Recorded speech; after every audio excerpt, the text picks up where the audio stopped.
welcome to Bearded Meeple. Today, we're going to take a look at a game that utilizes dice. These dice, well, they're going to get you cards, and those cards are going to let you use the dice to get points.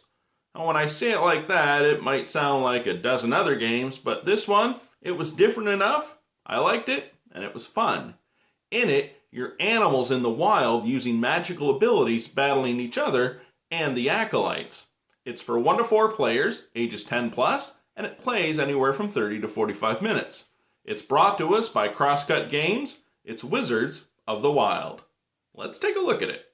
In the game, we have 6 different dice with 5 symbols. We'll explain them a little later. We have the acolyte cards, the spell cards, the challenge cards. Each player will start with 10 points, and we have the character cards. They're double-sided with different abilities on each side. They will keep track of resources you get through the game. Sometimes you're able to save some, others you're not. Let's take a look at it. You are able to roll the dice up to 3 times.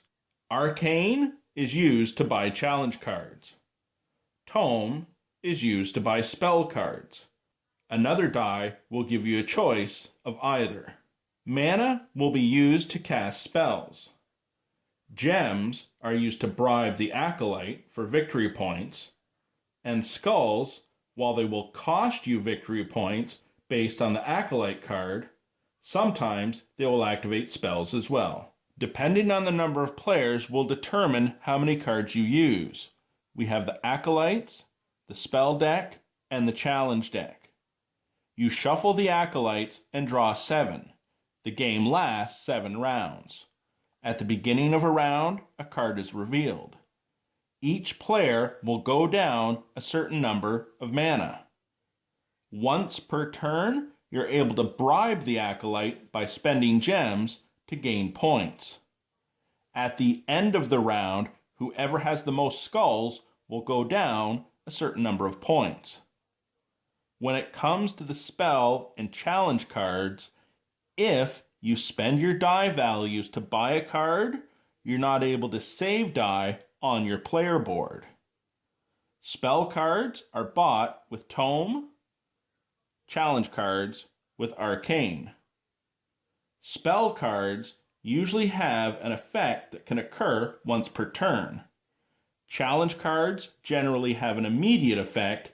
If it's used, it's turned face down, but you'll still get the point value at the end of the game. Our play area has been set. We reveal the top 2 cards of each deck. During your turn, as long as you have the resources, you can buy as many cards as you like. However, remember, if you spend dice and buy cards, you're not able to save leftovers on your personal player board. You can always store the gems and the mana. The cards don't have to be replaced with the same type either. If 3 were taken, the next player could put down 3 spell cards or 3 challenge cards if they choose to. Our acolyte is revealed. Each player immediately goes down 2 mana on their player board. And on that personal player board, it'll show you where the cubes begin at the start of the game. You get 3 rolls. I've rolled a skull, so I have to track it immediately. At the beginning of every round, the skulls will reset to 0. I will store the 2 gems, and I'm going to store the lightning bolt as well. When it comes to the tome, I have 2. I'm going to spend 2 and get this card.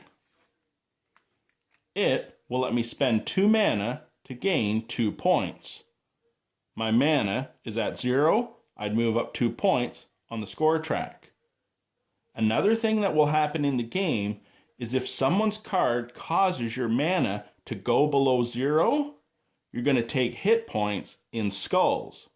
So if someone played a card and had me spend 3 mana and I only had 1, I would have to gain 2 skulls.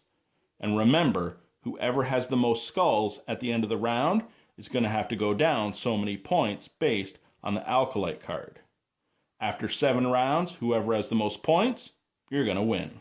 And that, my friends, is Wizards of the Wild. A very easy game to learn, but a fun one to play. It has lots of different character cards and abilities that you can use, and it has great replayability because of the amount of cards. Now, being a dice rolling game, it's not so much push your luck because there are a lot of different things you can do with the dice. You just might not always get to do what you want. I really enjoyed it. It's a fantastic game. I hope you get a chance to check it out. I'll talk to you again soon.